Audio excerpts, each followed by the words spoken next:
Você tem, Eu tem que vou. começar a me interromper.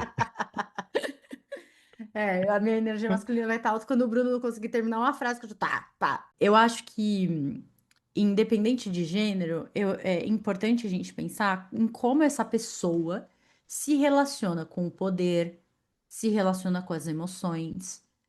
É isso que vai falar se a masculinidade ou a feminilidade dela tá em qual lugar, entendeu? Então, um homem que foi criado no estereótipo de gênero do machão e tal, é isso, ele é o último a falar, ele interrompe, ele sabe do que ele tá falando, é, ele é, impõe a força dele. Então, olha como esse cara se relaciona com o poder, né? Agora, um cara que tem essa masculinidade mais acessível e mais inclusiva, não, ele não precisa forçar que ele vai ser ouvido numa roda de pessoas, ele não precisa reagir quando ele é confrontado de alguma maneira, ele pode refletir sobre aquilo. Ele se relaciona com o poder de um jeito diferente.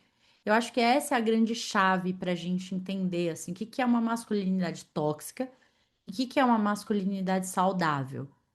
É como a pessoa se relaciona, né? Como esse homem se relaciona, ou não precisa nem ser, né? Esse homem, essa mulher, enfim, com poder, com emoções, com sentimento. É isso que está mudando.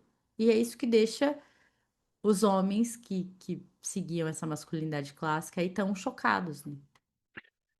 Eu sinto que isso também vem um estereotipo da parte de negócios, né? Principalmente na cultura brasileira, Hum, cultura americana, tanto norte quanto sul-americana.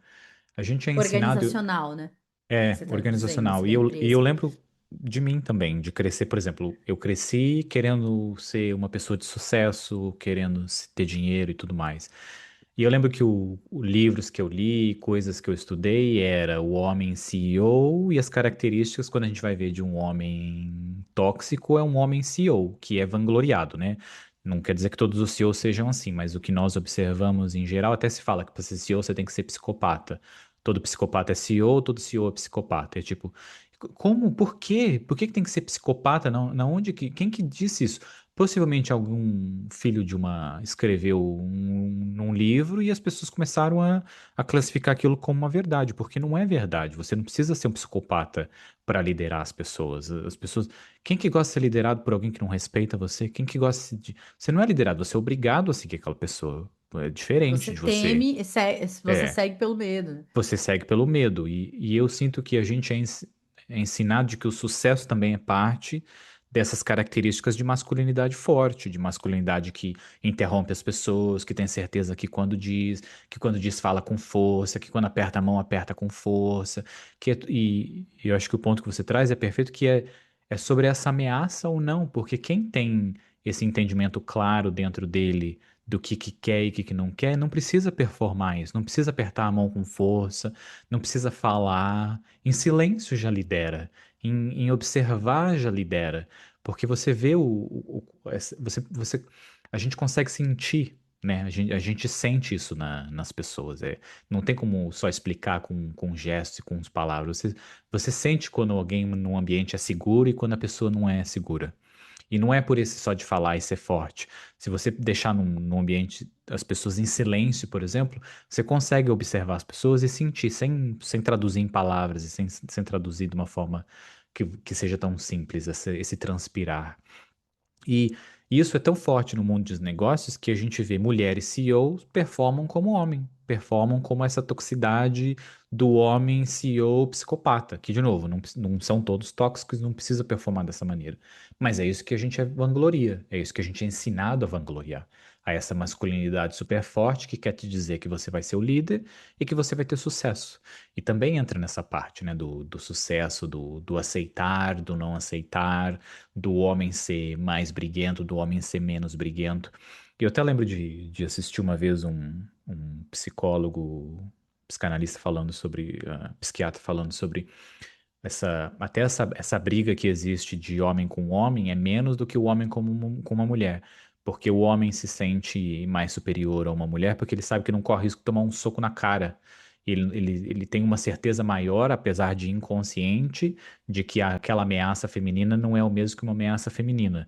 Então, quando o homem Masculino. fala com outro homem, ele até tem um pesar mais baixo, assim, né? Um medo ou uma agressividade maior, porque levando em consideração que aquele homem pode correr o risco de machucá-lo ou não. Eu não refleti muito sobre isso, mas eu lembro de não concordar na primeira vez de ouvir e depois sentir como observar as minhas interações com homens e com mulheres e sentir coisas diferentes assim nesse local, sabe, de observar isso. Enfim, autoanálises tiradas da minha É, não bunda, que é tem, importante não tem ressaltar. uma ameaça física acontecendo ali de alguma Uhum, forma, né? Assim, se ele bater boca com uma mulher e a coisa esquentar e tal, é como se ele se garantisse, é isso, né? A reflexão, é como se ele se garantisse fisicamente. Então, ele, sei lá, talvez ele relaxe um pouco mais porque ele sabe que ele vai sair tirar melhor, né? Assim e tal. uhum. O É por isso que eu falo que. Mas não, não vou falar isso, não. Depois eu sou presa, né? Mas assim, é isso, né? Se a gente desse mais facadas por aí, né? Ah, encheu o saco, tal. Se usa uma violência ali, talvez os homens temessem um pouco Sabe, mais, né? Mas enfim, não pode, não pode, gente, não pode. você trouxe esse ponto da violência física. Quer dizer, eu trouxe o ponto da violência física, você foi um degrau para cima. Eu vou alguns degraus para cima aqui, que é uma das coisas que nós também observamos muito na nossa sociedade é a violência masculina contra a parceira feminina, né? O feminicídio e tudo mais. E isso vem de tantos locais sobre o que a gente está dizendo aqui. Vai desde o começo do homem não conseguir, não todos, né? Mas o não conseguir refletir sobre o próprio gostar e não gostar. E o próprio que é seu ou não, isso é muito mais reativo. E essa reação justamente vai a explosões emocionais e a explosões físicas. E quando eu volto nesse exemplo de antes da terapia eu me sentia muito mais reativo, eu me sentia muito mais violento. Eu me sentia muito mais com sensação de coisas entaladas na minha garganta, de físico. Eu acho que só saí no soco com pessoas quando era adolescente, quando era criança, coisa assim que acontecia em escola. Depois de adulto, isso nunca aconteceu. Mas eu lembro dentro de mim como eu sentia, me sentia perdido nessa parte, me sentia indo para locais mesmo dentro da minha mente de violência, de algo assim, porque eu não conseguia entender o que acontecia comigo. E eu não conseguia entender. E se a gente pensa nessa parte de relacionamentos, como a gente é ensinado também, de que um é propriedade do outro e tudo mais, como o homem já tem esse sentimento muito mais entalado dentro dele, a possibilidade do feminicídio é ainda maior, por essa supressão do primeiro é o entender do que é nosso e o que não é nosso, e segundo, de não conseguir expressar isso, porque quando se é expressado é visto como inferior, e aí você tem que performar a sua vida toda. É uma vida de performance. E uma vida de performance não é você, é uma vida cansativa, uma vida exigente, uma vida que dá medo. E tudo isso é tão misturado que não dá nem para se entender o que é medo e o que não é medo, né? Principalmente você ouvinte, se você estiver ouvindo a gente, você estiver sentindo raiva do que a gente está dizendo, possivelmente você tem muita coisa internalizada, porque, tipo, por que sentir raiva de algo que a gente está dizendo? Uma coisa é você não concordar, a outra é você sentir raiva. E a raiva vem de um local que é diferente, porque a gente não está atacando ninguém especificamente. E a gente se sentir atacado também diretamente é um ponto que é cego nosso de pensar. Mas se não estão falando comigo, por que que eu estou me sentindo atacado? Por que que eu estou sentindo essa raiva ou essa vontade de xingar e tudo mais? Enfim, eu ia para a parte da internet aqui, mas não quero ir Não, para esse lado aí. foi legal você abrir essa janela do feminicídio, porque, além de tudo, ainda tem uma pressão cultural de que você precisa, você homem, se você é traído, se você é trocado, se você é abandonado, você precisa responder de alguma maneira, você tem que dar o troco, algo precisa ser feito, não pode ficar assim, você não pode levar desaforo para casa, né? E aí a Uhum. coisa vai a esse extremo de ir lá enfim, e mata a mulher, mata o namorado novo, mata o filho para atingir a mulher, sabe? É a Assim, sua imagem, né? justamente porque não existe esse espaço de reflexão e de contato com essa emoção, com o que está sendo sentido.